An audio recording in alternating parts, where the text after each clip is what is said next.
বুধবার ষষ্ঠীবিহিত পূজা, আমন্ত্রণ ও অধিবাসনের মধ্য দিয়ে শুরু হবে শারদীয় দুর্গোৎসবের মূল আনুষ্ঠানিকতা। পূজা ঘিরে সারা দেশে মণ্ডপগুলোতে চলছে শেষ সময়ের প্রস্তুতি। জামালপুরে প্রতিমার গায়ে রং তুলির শেষ আঁচড় বুলাচ্ছেন কারিগররা। সুনিপুণ কারুকাজে প্রাণবন্ত হয়ে উঠছে দুর্গা, লক্ষ্মী, সরস্বতী, কার্তিক, গণেশের প্রতিমা। তবে সাম্প্রতিক ভয়াবহ বন্যা ও আর্থিক সংকটে কিছুটা কমেছে এই জেলায় দুর্গোৎসবের কলেবর। আমরা সম্মিলিতভাবে জাতি ধর্ম নির্বিশেষে এদেশে একটি সুন্দর শারদীয় উৎসব আমরা উদযাপন করব। আমাদের জামালপুর সাম্প্রদায়িক সম্প্রীতির জামালপুর, এখানে আমরা আপাতত কোনো শঙ্কা কিংবা কোনো রকম দুষ্কৃতিকারী কোনো কিছু দেখছি না। ধর্ম যার যার, উৎসব সবার, এই পরিবেশে যেন আমরা শান্তশিষ্টভাবে জানি সবাই এই উৎসব পালন করতে পারি।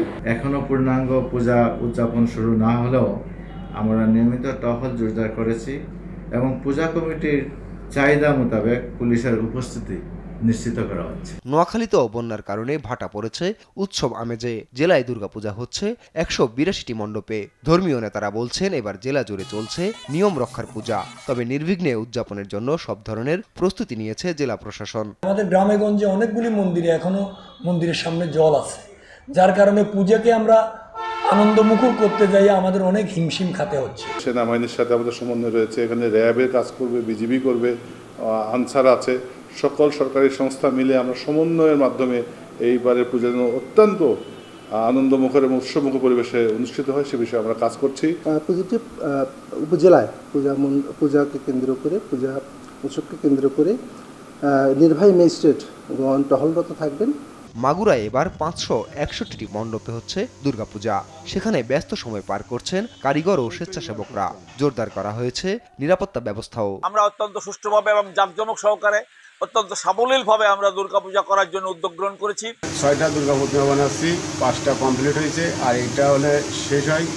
এখন অনেক ব্যস্ততার সময় কাটতে দিন রাত পরিশ্রম করে সব কাজ আপাতত ঠাকুর দিনে হতে পারতেছে। রাঙ্গামাটির ত্রিপুরাপল্লী গর্জনতলিতেও লেগেছে উৎসবের ছোঁয়া।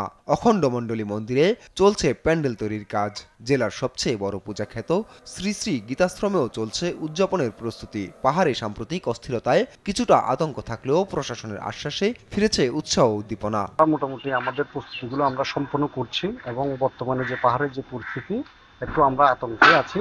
আমরা চাই প্রশাসন আমাদেরকে নির্বিঘ্নে যাতে পূজাটা করতে পারে সেজন্য সার্বিক সহযোগিতা করে। আইন শৃঙ্খলার মিটিং হচ্ছে, ওইখানে আমরা উপস্থাপন করছি প্রতি বছর যেভাবে হয় এবারও এভাবে হবে আমরা আশা রাখি। নিরাপত্তা ব্যবস্থার জন্য কোনো রকমের কোনো ত্রুটি না থাকে সেই বিষয়টি আমরা সার্বক্ষণিক পর্যবেক্ষণ করছি।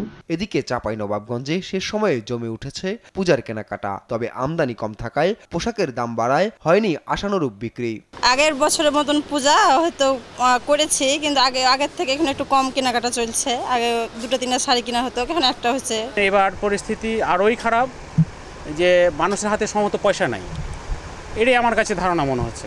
এই জেলায়ও শঙ্কা কাটিয়ে উৎসব উদযাপনে সামিল হয়েছেন সনাতন ধর্মাবলম্বীরা। প্রশাসনিক নেতৃবৃন্দ সবাই সুস্থভাবে যেন আমরা পুজো করতে পারি সেভাবে আইনশৃঙ্খলা বাহিনী এবং আপনার জেলা প্রশাসক, পুলিশ সুপার মহোদয়, র্যাব, বিজেপি সবাই আমাদেরকে সার্বিকভাবে সহযোগিতা করছে। বিজয়া দশমী ও প্রতিমা বিসর্জনের মাধ্যমে 5 দিনের উৎসবের পর্দা নামবে আগামী 13ই অক্টোবর। আপন অপু, নিউজ ডেস্ক, দেশ টিভি।